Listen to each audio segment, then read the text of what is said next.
Babe, what'd they tell you? Nothing. Okay, she was life flighted here. Yeah. This is Natalie and John Shirilla, the parents of Mackenzie Shirilla. Just hours earlier, they were informed their daughter was involved in a devastating car accident and that she was transported by helicopter to the nearest hospital. However, what they're about to hear from this officer would change the course of their and Mackenzie's life forever. Okay. No. You want to sit down? Oh my God. What do you say this? Progress in Alameda, car into a building. 2 are deceased in the vehicle. Daughter's driving. Who died? Mackenzie's boyfriend, Dom Russo, as well as their friend Davion, were pronounced dead after the crash, making Mackenzie the suspect of a potential double murder. However, police had their doubts. Most assumed that this was simply the result of an innocent mistake on Mackenzie's behalf. But as the investigation would progress, dark and disturbing secrets would reveal this was clearly much more than just an accident. Dom, if you do not open, you think I'm joking. What do you mean? You know that's exactly what I mean. You're gonna come open this door right now, or there's gonna be a serious problem.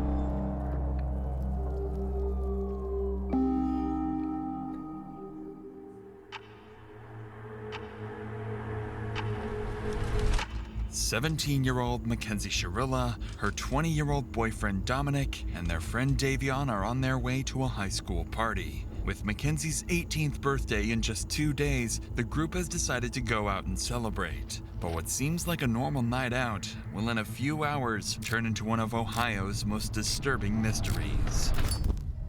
At around 2 a.m., Mackenzie and Dominic are seen smoking at the party. And at one point, Mackenzie reportedly offers the host of the party psychedelic mushrooms. This was unlike Mackenzie, as her friends had never seen her use the substance before, let alone pass them around. At 3:30 a.m., the group leaves the party and drives to another friend's place across town. There, they hang out for a little over an hour watching South Park. By 5 a.m., Mackenzie decided it was time to go home. Strangely, she asked to drive instead of Dominic. This was unusual, but Dominic agreed. Additionally, when Davion asked for a ride, Mackenzie refused to let him in the car. After an argument, Dominic convinced her to take Davion home.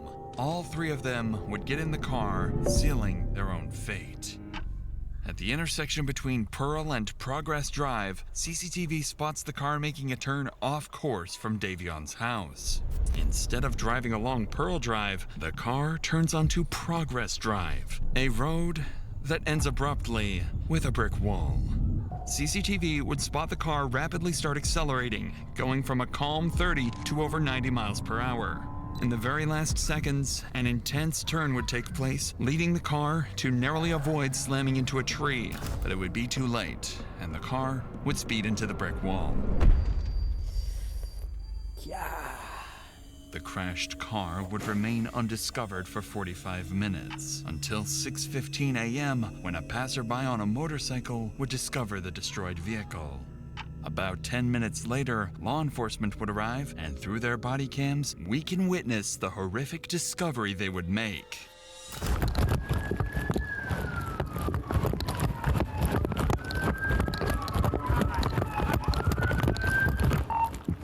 No one's breathing. Bust that window out. All right. Oh my God. Who can hear my voice? Who's in here? Drivers. Radio, radio.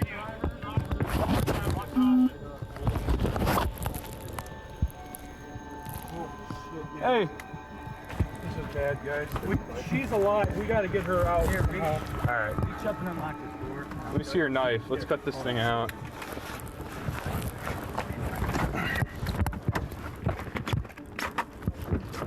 There you go.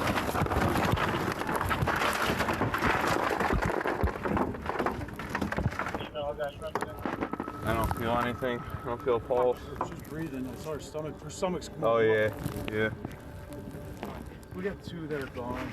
yeah. Okay. I know. Jesus Christ. This is the worst I've ever seen. How old is Dominic Russo? 17? 19? Rest in peace, buddy.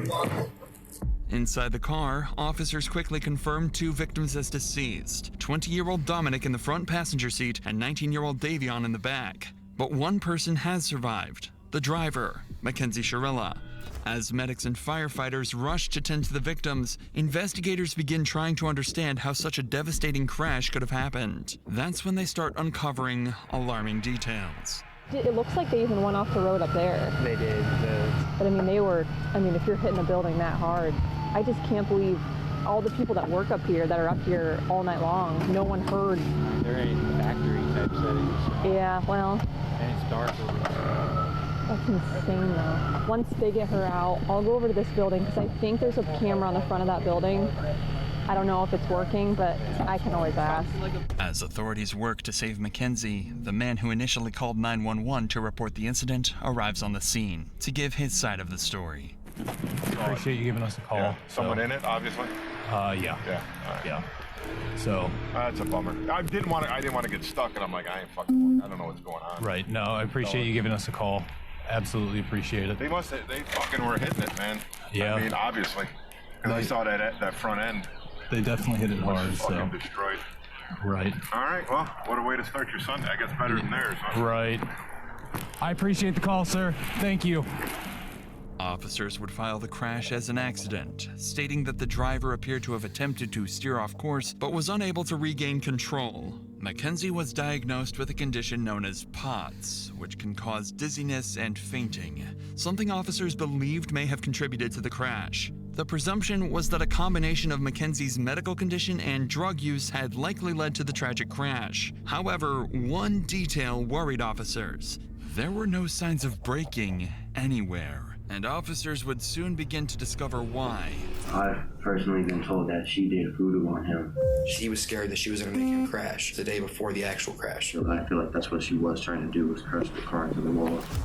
As police continue gathering evidence from the crash site, one officer heads to the hospital to speak with Mackenzie's parents. At this point, all they know is that their daughter was in a serious accident.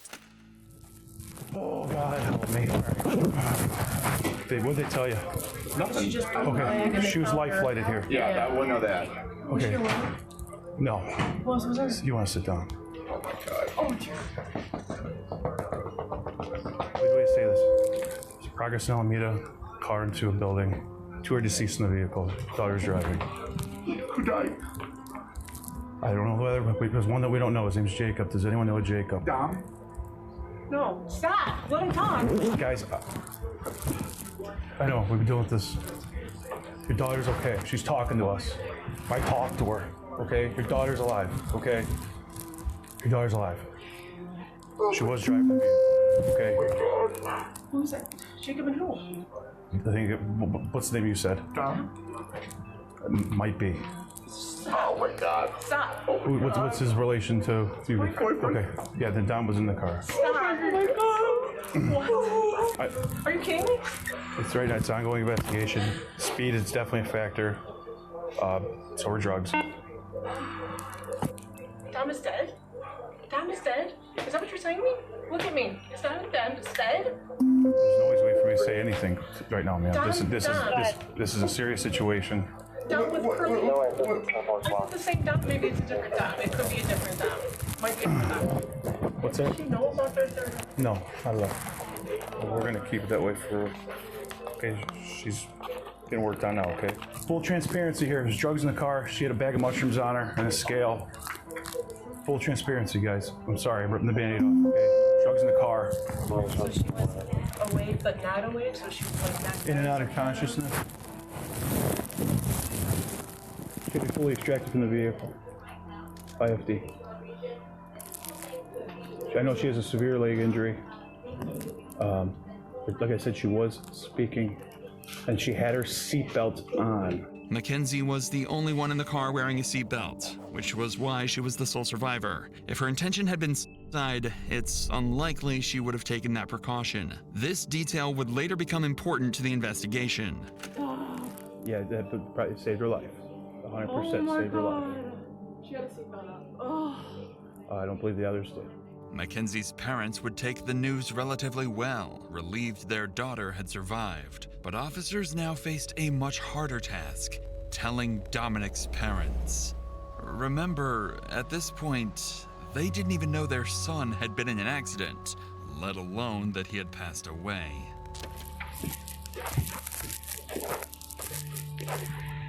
Hi, Christine. Hey, can I talk to you real quick? Yeah. There was an incident that we believe Dominic may be involved. What? Both Davion and Dominic are deceased. Oh God! Yeah. Christine. Christine. Just sit down. Oh God! Just sit down. Oh my God! Go ahead, take a seat. So, You know what time it happened? no, we don't. Right now, what we do know 100% is somebody called it in, somebody passing by at around 6:15, 6:30. Oh, then what? The car was just smashed somewhere? Yeah, so what it appears that happened is they were going westbound on Progress from Pearl Road. They went... Right here in Strongsville? Yeah, in Strongsville. That business that's right on Alameda, right where Progress ends, that's dead ends right there, they hit that building. They hit the sign out front and then they hit the building. Would they fall asleep at the wheel or something? Don't know. We don't know that. We don't know that. So 2 kids are dead, my son's dead, another kid's dead, and the girl's in the hospital? She's in surgery right now. Oh my God, huh, Chris? I mean, another family member or friend or anybody that you might want us to call on your behalf? No. This is a fucking nightmare. Hey, somebody called in at 6:30 in the morning? Between 6:15 6:15, 6:30, yeah. Came upon it passing it by. Yeah. Oh my gosh. This is fucking horrible. She was in her car? It was in Mackenzie's car, yeah. Yeah.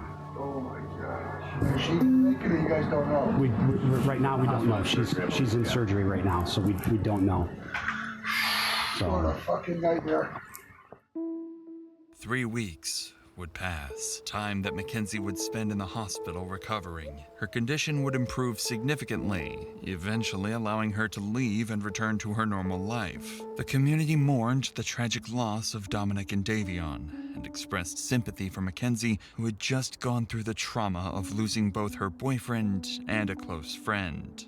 But soon, strange things about Mackenzie would start to surface. In the weeks that followed, it seems Mackenzie thought everyone concluded the crash as a tragic accident and nothing further. Mackenzie would never attend Dominic or Davion's funerals. On social media, she would brag about her drug use, claiming she could, quote, do more drugs than anyone and still live. And then, on October 31st, 2022, Mackenzie would go to her first party since the crash, and her costume for the night would be a detailed corpse with fake blood smeared across her mouth. Mackenzie's parents even went public to defend her outfit, saying she, quote, deserved to have some fun after the accident. There also appeared to be a mysterious source of income. Mackenzie was spending thousands of undocumented dollars on designer clothing, and she wasn't hiding it either, openly bragging about it online. But lucky for Mackenzie, this strange behavior still wasn't enough for police to launch a full investigation. However, that would all change when Dominic's family came to the police with a video taken from Dominic's phone. A clip recorded just 10 days before the crash, one that would change everything. But before we get to that, I want to tell you about the best earbuds I've ever used. If you're like me, then you love listening. The link is in the description below. Thanks again to Raycon for sponsoring. Now, let's get back to what the investigators uncovered. At this point, officers already had a growing list of suspicions about Mackenzie, but it would be one video submitted by Dominic's parents and filmed by Dominic himself just 10 days before the crash that would turn the entire case on its head. Dom, if you do not open, you think I'm joking. You think I'm joking. Like, I'm dead ass. You're gonna come open this door right now, or there's gonna be a serious problem. This was a short snippet from a 15-minute video where Mackenzie clearly and continuously threatens Dominic. But this wasn't all. Dominic's family would show even more disturbing material, including text messages confirming she had threatened to kill Dominic. This was enough for officers to reopen the case, now investigating it as a planned double homicide. At this point, this is a homicide investigation, and so we are trying to show that she intentionally drove the car into the wall. Shortly after the investigation began, police would begin interviewing several of Mackenzie Chiarella's friends, family members, and individuals from the community. This would prove to be very insightful. Officers would first bring Tyler, Mackenzie's former boyfriend, in. Unfortunately, his accounts would only serve to deepen their concerns. You understand, you're not under arrest. Yeah. You walk out anytime you want. We have approximately 10 questions that we wanted to ask you. How long were you guys in a relationship, you and her? Well, we were all friends in a friend group at first. I ended up dating her for a little bit, like probably over the summer. I was only dating her for probably like a month and a half or like 2 months. And then me and Dom found out that she was cheating on us basically, but it wasn't like anything official, so it wasn't no hard feelings like with whatever happened. I just kind of was like, after me and Dom found out about that, we didn't have no problems with each other or nothing, but like they were on and off, and I kept on talking to her still while they were on and off, because we were all still in the friend group and stuff. So, and then we kind of just like stopped being intimate, you know what I'm saying? We were just friends. So, describe the relationship. What was she like as your girlfriend? Like, I didn't really have much with her relationship-wise because we didn't date that long, but like friend-wise, like she was crazy. Like she like mentally just not all there? I mean, yeah, I don't think she's just mentally all there. Like, I personally feel like she was trying to kill herself in that crash, and she failed on doing so. Why did Dom put up with this? Do you know? I've personally been told that she did voodoo on him. She has told people that she's put a spell on him so that he couldn't break up with her, that she had like grabbed a piece of his hair, and that she had a doll in her room for Dom, and that she had literally put a spell on him, but she would tell everyone. And, like, she truly believed in that kind of stuff, and she also uses the pendulum, I know too, to try to get answers. She tries to use it now to talk to Dom. Do you think Mackenzie has it in her to drive a car into a wall? I mean, if you guys speculate that she did it on purpose, do you think she has it in her? I feel like if she thinks that she can just drive the car into the wall and not feel nothing, you know, like, I feel like the only reason she survived is because of how small she is. Like, I feel like she got insanely lucky, but at the same time, not lucky to have survived that, because it's like she killed 2 people if that was what she was trying to do. But it's like, I feel like that's what she was trying to do, was crash the car into the wall. By now, a far darker picture of Mackenzie's actions was beginning to take place. This is when 2 friends who had attended the party would come forward to police, claiming they had evidence that, in their view, proved the crash was no accident at all. I just want to show you. Oh no, explain it. So this is when they were going down Progress Drive, and then you know how there was like tire tracks before it, like on that side grass. So that's the sign. That's when it hits the sign. And then that's where she curved exactly right on. Gotcha. Missed those 2 rocks and went right into the sign, the side of it. She went right into that wall. Right. No, so you can see like the hard braking was right at the wall, and then her high speed was after the hard braking. Was 90 miles per hour. It looks like the person in the front seat tried to turn the wheel because of the fact they were going to go straight into a wall. And it doesn't say she hard broke once. It was 90 miles per hour down that whole road. And I also think because of Kenzie's and Dominic's history, that they were fighting, I think Davion went on his phone to distract himself from the fighting. Although they were on drugs, they can also still be fighting with being on drugs. While the statements were deeply concerning, investigators still didn't have enough concrete evidence to determine Mackenzie's intent. Without a documented pattern of behavior, it was still possible the crash had been a drug-induced accident. But that changed during an interview with Dominic's brother, who provided detectives with crucial information about Dominic and Mackenzie's turbulent relationship. The following video includes talk of self-harm. Viewer discretion is advised. You mentioned that anytime Dom would kind of want to break up with her, she kind of would go crazy. Describe crazy, like what kind of crazy? This bitch psychotic. Like, there is times where she called Dom and said, if you break up with me, I'm going to word for word. There was an instance literally a couple days before the crash that she was hitting him on the highway while driving, and he had to pull his car over on the side of the highway, not in a very safe parking spot either, and have somebody else come pick them up and drive the car home because he was scared that she was going to make him crash. And that was just prior to the day before the actual crash. Apparently, just days before the crash, Mackenzie had threatened Dominic's life, saying she would crash the car they were in. Dominic's brother continued the interview by giving officers a compelling motive for why the crash may have been intentional. You're going 94 miles an hour, you don't have a very fast car to begin with, you were stomping that gas pretty much that whole entire time. There's no brake marks on the street at all. Even before the hit, you would think that some type of instinct would kick in and you'd slam on the brakes. But to my knowledge, she went straight into it. Off of what I know and off my assumptions, Dom tried to break up with her multiple times, even in July. They kept not like working out, whatever. They kept making back up. Kenzie's known to be the kind of person that she's let us know she will never let go of Dom. And if she has to let go of Dom, she will not go on living herself. She's pretty much let that be known. Mackenzie's actions after the crash were also of concern to police. On August 6th, only a week after the incident, police would be called to Mackenzie's house by her father. There, he would make concerning statements. While there is no footage of the incident, the officer that was called out would retell the strange incident in an interview.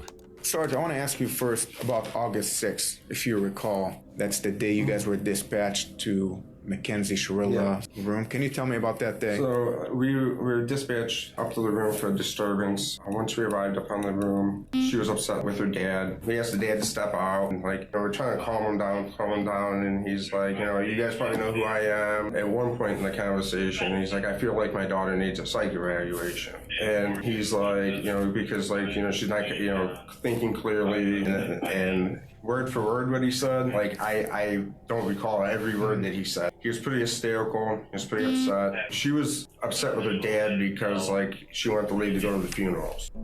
During this interaction, it became clear that Mackenzie was deeply upset with her father. Despite creating a shrine for Dominic, regularly posting on his Facebook memorial page, and wearing his clothes, her father hadn't allowed her to attend Dominic's funeral. It appeared that Mackenzie was truly mourning his death. But around this time, police managed to gain access to her phone. What they uncovered didn't just explain her mysterious source of income, it also hinted at something far more disturbing.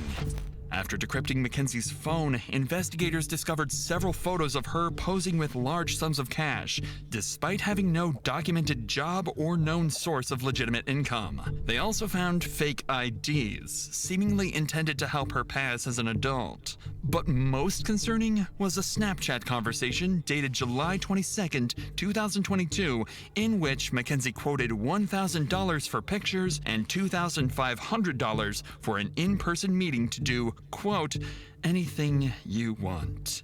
Taken together, the materials painted a deeply troubling picture. On top of this, her phone revealed numerous examples of reckless driving. Videos showed her speeding, smoking marijuana behind the wheel, recording Snapchats while distracted, crashing during a practice run and laughing about it, letting go of the steering wheel, and even bragging about driving recklessly. But in November, detectives would discover evidence far beyond any reasonable doubt. After analyzing Mackenzie's phone location data, investigators were able to retrace her movements in the days leading up to the crash. That's when they made a dark discovery. Just days before the incident, Mackenzie had driven down the exact same road 7 times, heading straight towards the same brick wall. She had practiced the route. Officers believed they had gathered enough evidence to prove Mackenzie had planned the murders. On November 4th, 2022, more than 3 months after the incident, officers were dispatched to arrest 18-year-old Mackenzie Shirilla. Where's she? I'm back there, pal. Hi, Mackenzie. Step out for me. I'm Detective Hazu. I'm the one who's been investigating the crash. You're under arrest for aggravated murder ×2, okay? Nobody's gonna ask you any questions. Nobody's gonna bother you. Can I have your key, please? Could you please be careful taking this one off so it doesn't break the bracelet, please? You got it. You got it.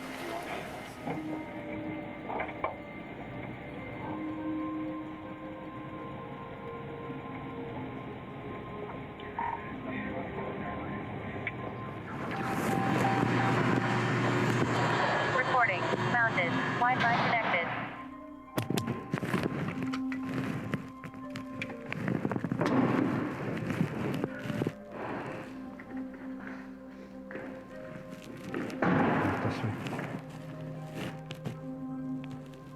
Stand right by that black net.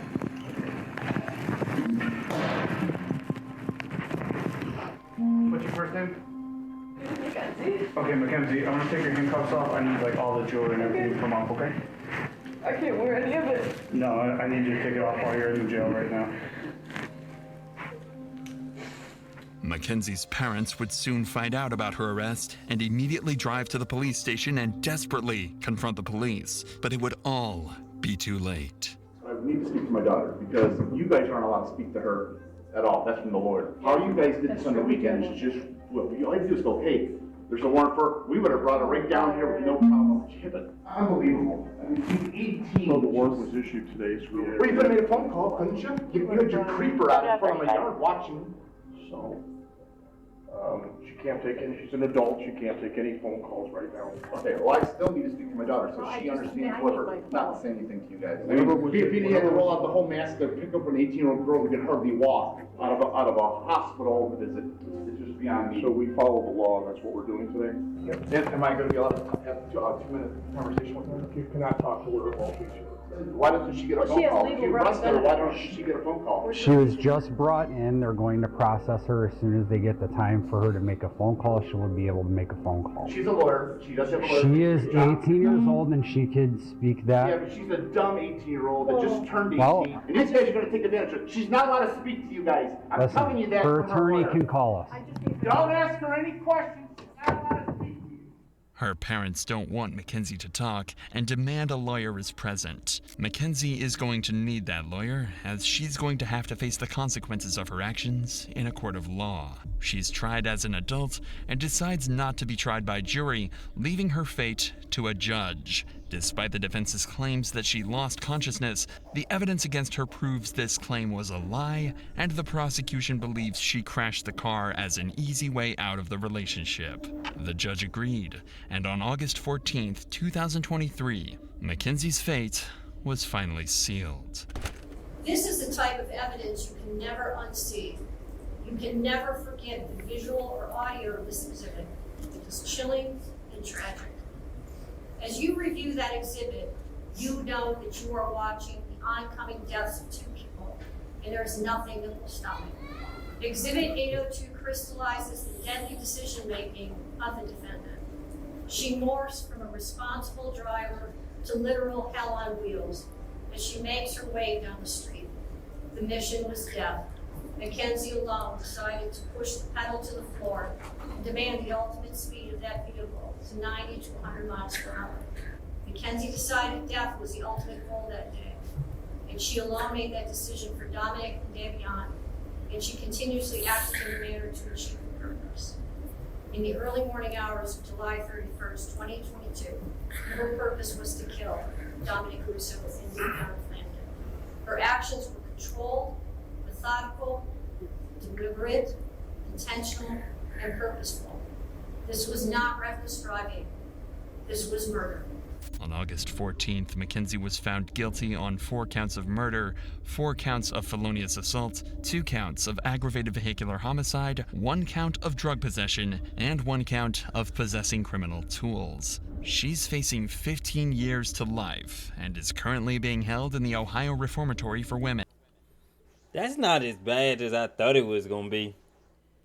I thought they was gonna sentence her ass to like 40 years, bro. She'll still be like, what, she 18? She 18, she'll be what, 30, 33, 32? Yeah, 33. When she get out, she'll have a full life ahead of her. What the fuck?